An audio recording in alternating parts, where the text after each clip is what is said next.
Welcome back to another Music Maker guitar video. Josh here as always. Please do like, subscribe, leave me a comment, ring the bell so you get all the latest stuff. Anyways, this week I started off with Marley Mondays. I figured we could continue learning a little bit about hammer with some kind of theory stuff. Theory Thursday, right? Now, if you've been here for a while, you might know that the theory that I don't do really straight theory on this channel. I do more of something, I call it like guitarmony.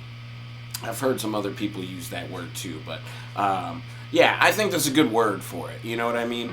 It's like kind of harmony, it's kind of theory, but it's like all relative to the fretboard. So, that said, here's what's going on here. There's arguments over whether it would be A flat, Lydian, or B flat mixolydian. I say the chord that sounds more like home to me is B flat mixolydian. But here's the thing, here's the deal, here's how this works on a guitar. All of those modes have all the same notes, so it's all just relative. So like when I'm playing over the A flat chord, sorry, A flat 6, and I'm using my B flat mixolydian, I'm really focusing around like the 7th degree of mixolydian because that's the chord that gives me A flat.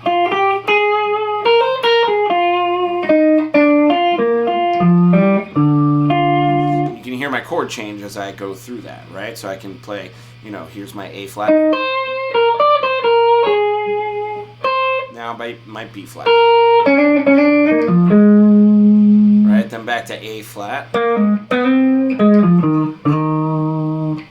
B flat. So it's really important that you actually don't just learn scale shaping.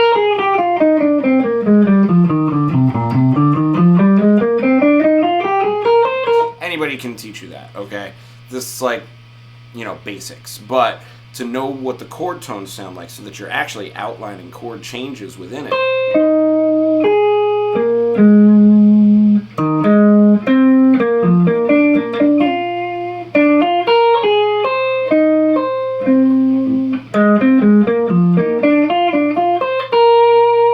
Right, so now you can actually hear A flat and B flat. Same thing, it should be the same thing if you play A flat Lydian, right?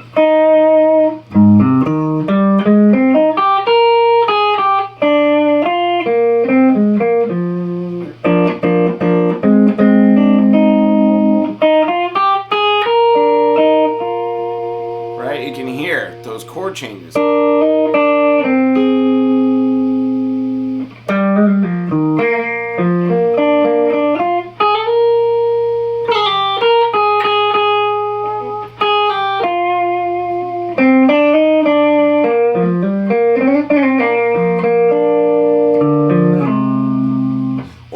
If I were to play, you can go to any of those related modes. So like if I do G Phrygian,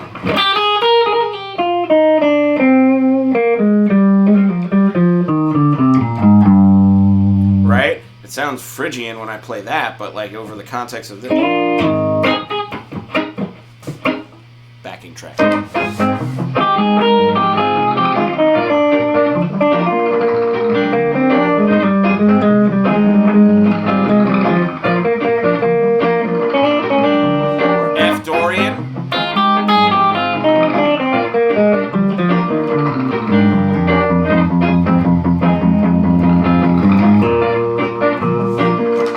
Any of those related modes, like if people want to come on here and argue that this song is in F Dorian, I'll go, okay, yeah, fine. If you hear it that way, that is what it is. But I think even better to understand that they're all connected, they're all kind of a family, and they all do work together. What makes it this mode or that mode, I think, kind of depends on your bass player, you know? Like, what are they playing as the root? I think you could easily make an argument that this song goes between A flat Lydian and B flat mixolydian. And if you want to think of it that way, as you're trying to understand it, there's no problem in doing that. You know what I mean?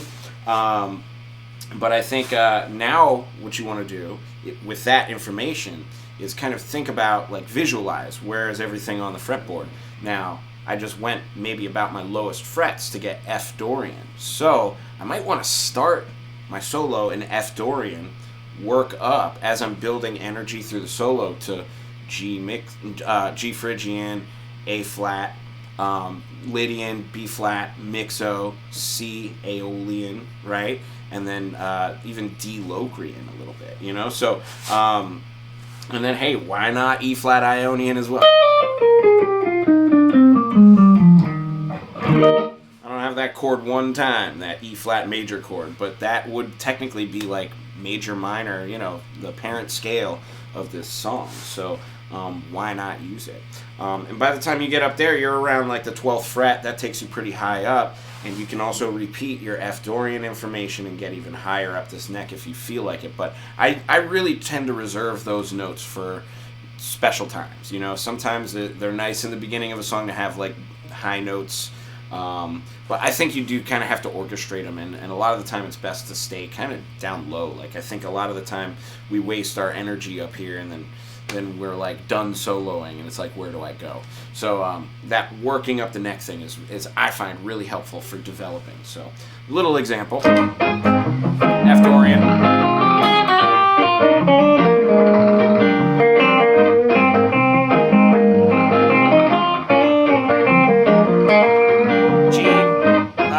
Phrygian.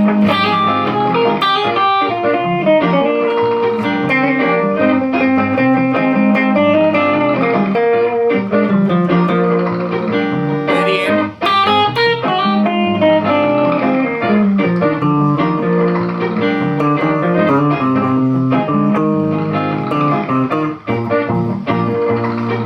Mixo.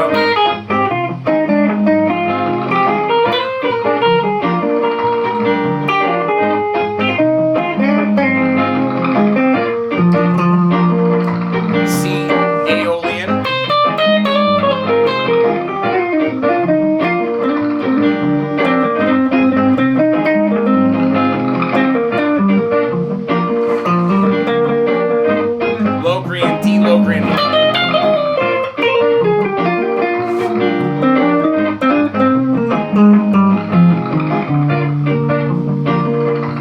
E flat. Just E flat major, do re mi.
Cool.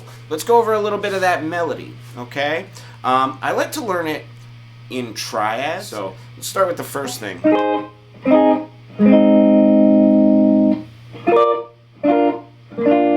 That's the vocal harmony in the beginning. So here's what I'm doing. Kind of like a D chord, cowboy chord, D chord, but I'm doing it starting on fret 8. So I'm doing first finger, fret 8, third string, second string 9, back to 8. Then that chord, so that's another triad. 4, 4, 5. Then same place. 4, 5, 6. So all together that's like top 4 strings.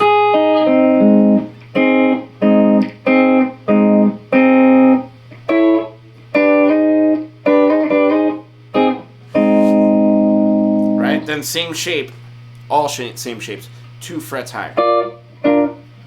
So that's fret 10, 11, 10, like that D chord.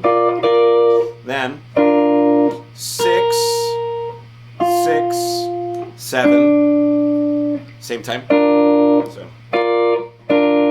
then 6, 7, 8, all at the same time. So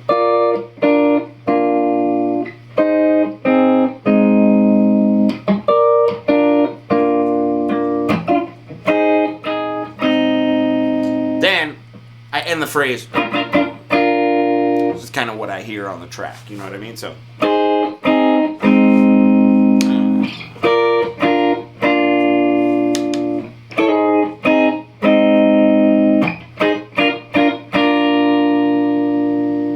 Cool. Now I use a lot of these same triads to make the melody because they have all the same notes. So I use this. The bottom of that last chord that we just played, 7, 8 on the 3rd and 4th strings. 7 on G, 8 on D.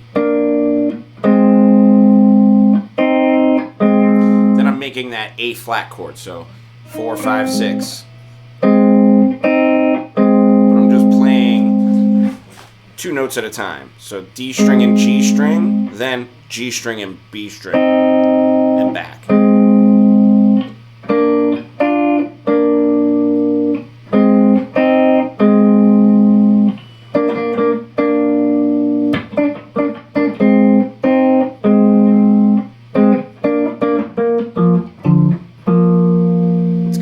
So that's just down, it's actually down a triad. So if you know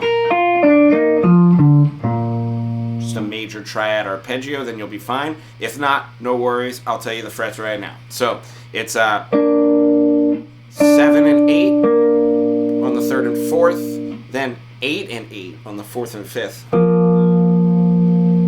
and then 8 and 10 on the low 2 strings, 10 on the E string.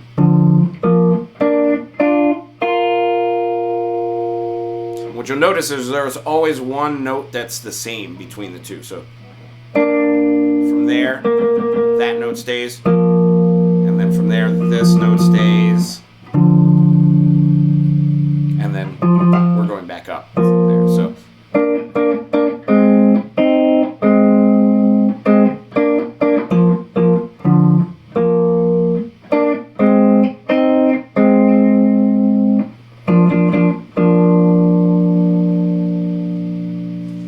Okay, so hopefully that's really helpful for that. I'm going to go over one more thing just because it's cool, just because I've been doing these.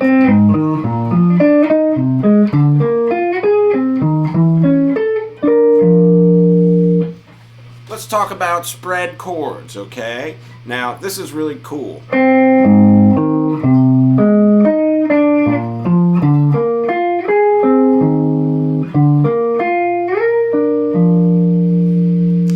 Spread chords like that, it really gets you to work on the orchestration of your playing. So I really practice this a lot these days. This first one is A flat major. And I'm doing 4th fret on the E string, 6th fret on the A string, skip the D, and I play 5th fret on the G string. That shape can then move up 2 frets. So 6, 8, 7. What I like to do also with these is maybe do a little bit of an alternating pattern. High, low, middle, high. That's the one that I choose to use a lot. You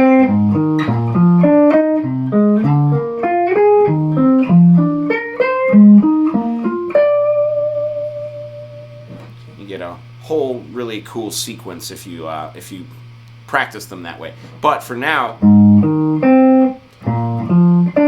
that's okay if you need to just do that. Or if you just cluster them, that works too. You can always break them apart later and organize them in whatever way you like.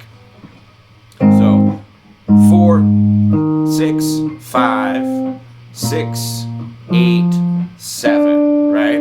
Then we're gonna have this 8th fret on the E string, 6th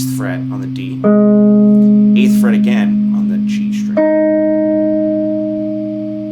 Again, that shape moves up 2 frets. 10, 8, 10. So far.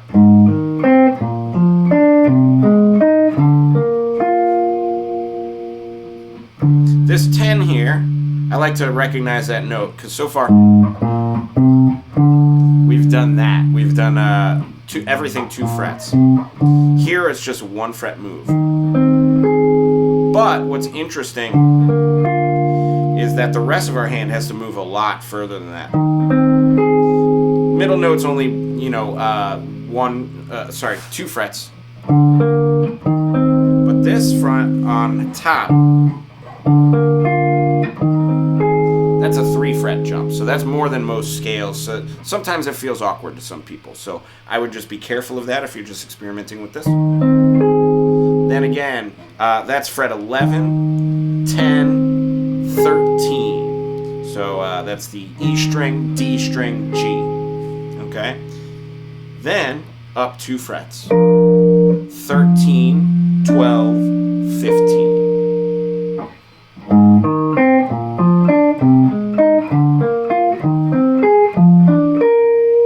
Then we're at the octave, so same shape we did here, 12 frets higher. So you can do that at 16, 18, 17. And then you can also move that up 2 more if you have enough frets.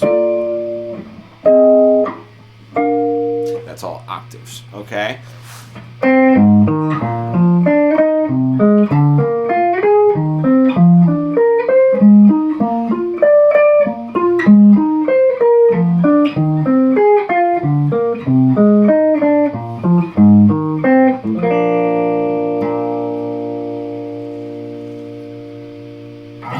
Anyways, I hope that was a very helpful Theory Thursday for you today. I'm going to go ahead and play my way out. If you want to do anything more in-depth, please do visit my website for more stuff.